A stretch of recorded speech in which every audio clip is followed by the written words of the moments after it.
Ladies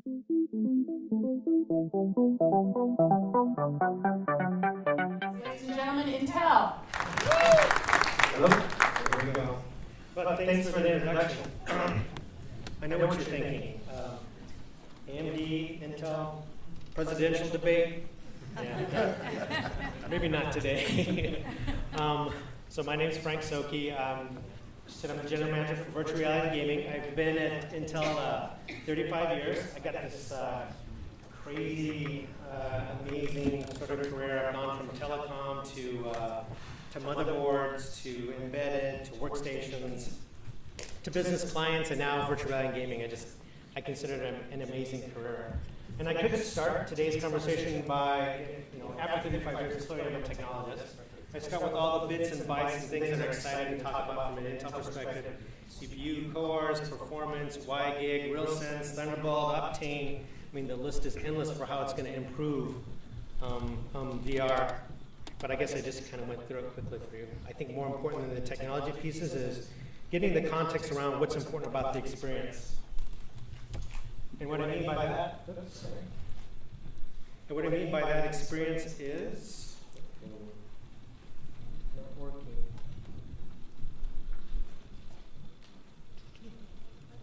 There you go. Thank you. So what I mean by that experience is there's a lot of X reality showing up. VR, mixed reality, augmented reality, and I think you heard us talk about an idea if we're talking about merged reality. And what you're seeing is this progression of more and more immersiveness and more interactivity, and bringing more of what's happening in the real world into the artificial world. And not just bringing it into that world, but actually being able to manipulate it as well. So I'm going to talk a little bit about that a little bit later on, but there's a lot of realities showing up, but all of them are moving forward to make these interactions and these experiences much, much more immersive. So from a creativity perspective, maybe a little speed dating, since you know me on the technology side. Yes, I consider myself an artist and a little bit of a creationist. I do a lot of interesting activities when I'm looking for an experience. Either I'm bungee jumping or scuba diving or snorkeling or climbing or hiking and things like that. What I found is that I'm starting to hit my physical limitations here.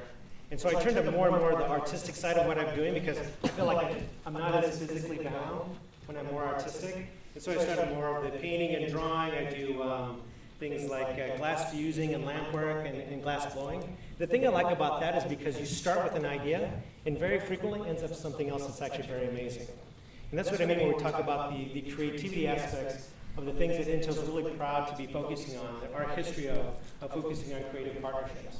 So for example, on the raw data side of things, we worked really hard to create a situation where you have a collaborative VR type gaming.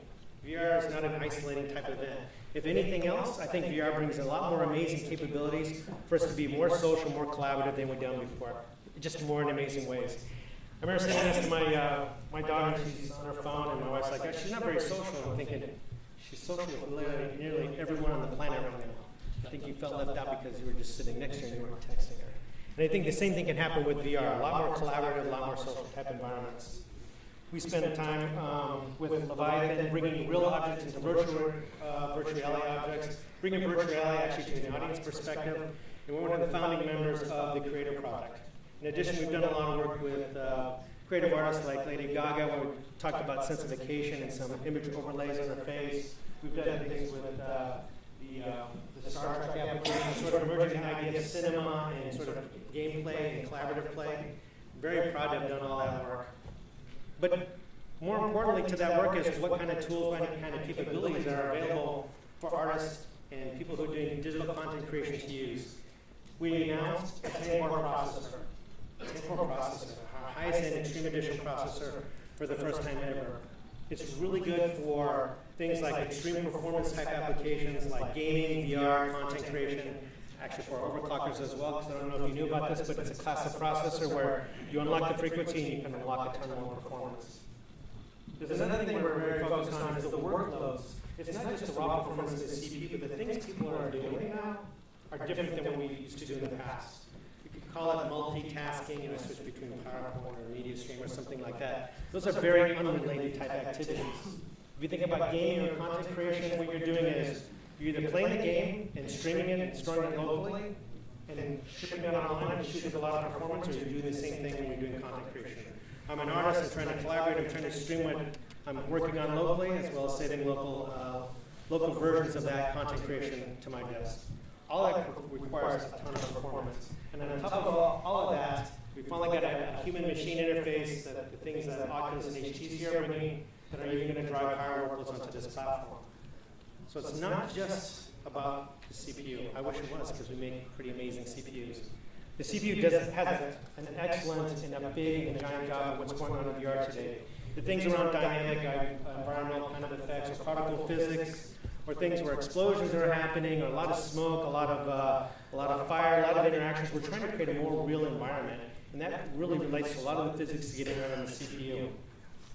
The idea of the object persistence, when I create an object in one scene, especially in a 360 kind of environment or VR environment, I don't want that object to go away just because I turn away. A lot of compute powers try to maintain that object persistence, so you don't have to regenerate it.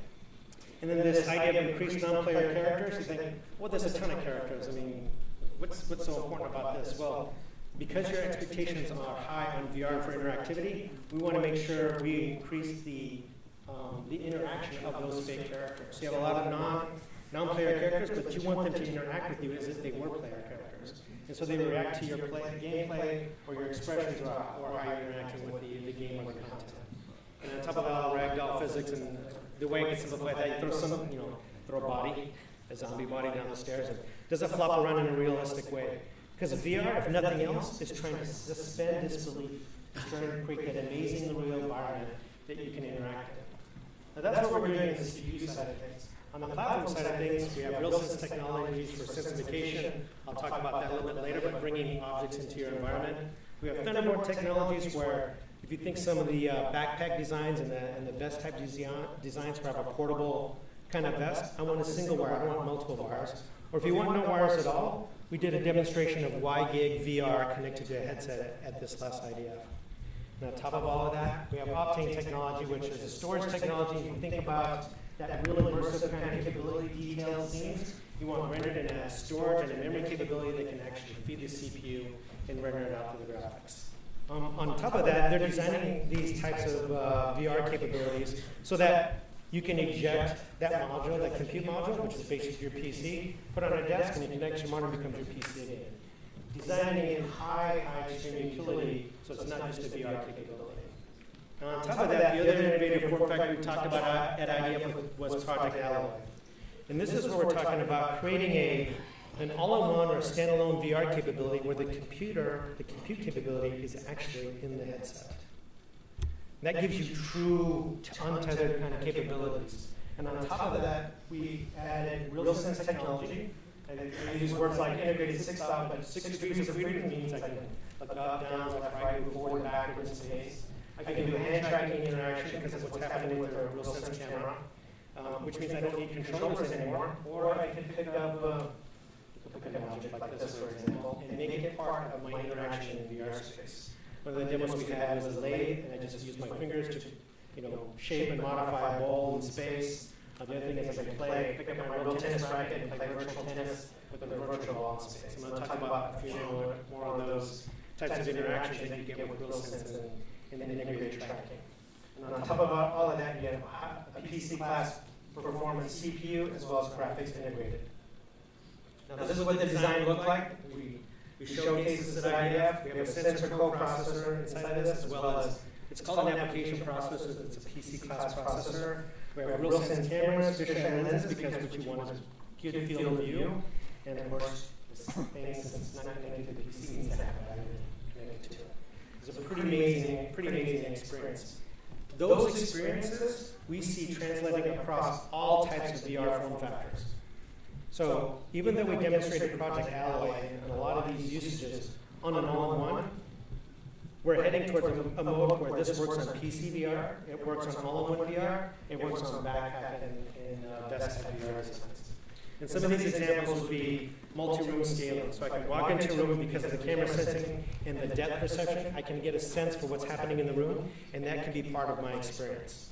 Or I'm doing something like collision avoidance, because you really can't see through that headset, but since you have integrated cameras that have depth on them, they can detect things or people in the room while you're in that experience. I remember there was a demo called Sisters, a little spooky. It's in a haunted mansion type thing, and my son was playing it, and I couldn't help myself. He was kind of like unsure of where the next thing was going to pop out, and all I did was touch him on the shoulder, and he just like jumped straight up. And he said, "Boy, if I knew you were coming, I wouldn't have gotten so scared." I thought, well, there you go. There's a form of collision avoidance, or people kind of getting in on your space. And then the hand tracking, which is in place of a controller or even other objects are bringing into space, to go manipulate those real objects or virtual objects that are inside of that environment, as well as 3D scanning. So I can build a version of myself, put it into a game, or this can be used for other type of retail applications. The multi-interaction and collaboration is probably one I like the most. I was on a VR panel where all the content providers, I think Oculus was on the panel as well, to a person, they all said the next major thing that's important about getting right is the way we collaborate and the way we interact and the way we socialize in VR. And that's an example of what can happen in the space when you have this type of depth tracking and movement around in virtual space. And then we showed a mixed reality demo, which was, I actually have a real ball, and in my house, I can see my house through through alley. I throw the ball and the virtual dog goes on tracks. So there's a way of interacting with this environment that's pretty amazing. Now, I know supposedly a picture's worth 1,000 words, but a video is worth a ton more words than that, so I'm going to show you a quick video on what we did at IUF. Well, there you go. That's very common. This is why we need creative work with studios, creative artists, designers, content creators to actually work on technology like this to bring this actually to life. I think it was pretty amazing how the level of interactivity that you would expect within a game, how you move objects around, how you socialize, is being brought to more cinematic type usages.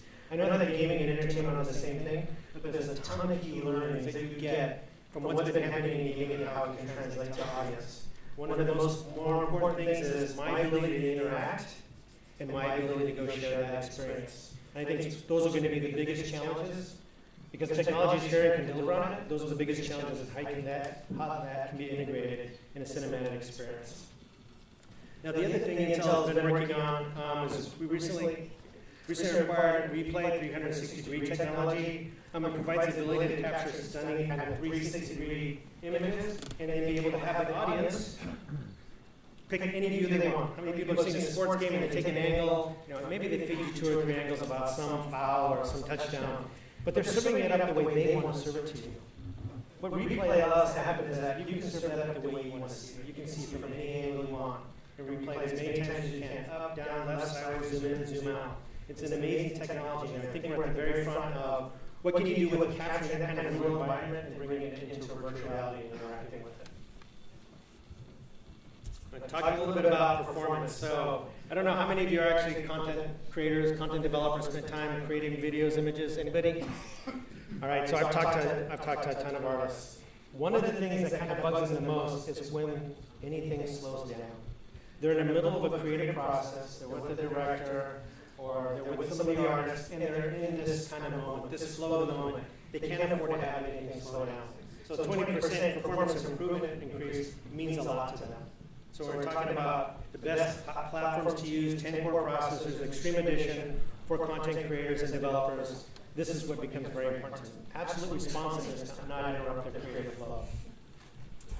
And finally, there's absolutely no way that this can happen without a community of creators, a community of content developers.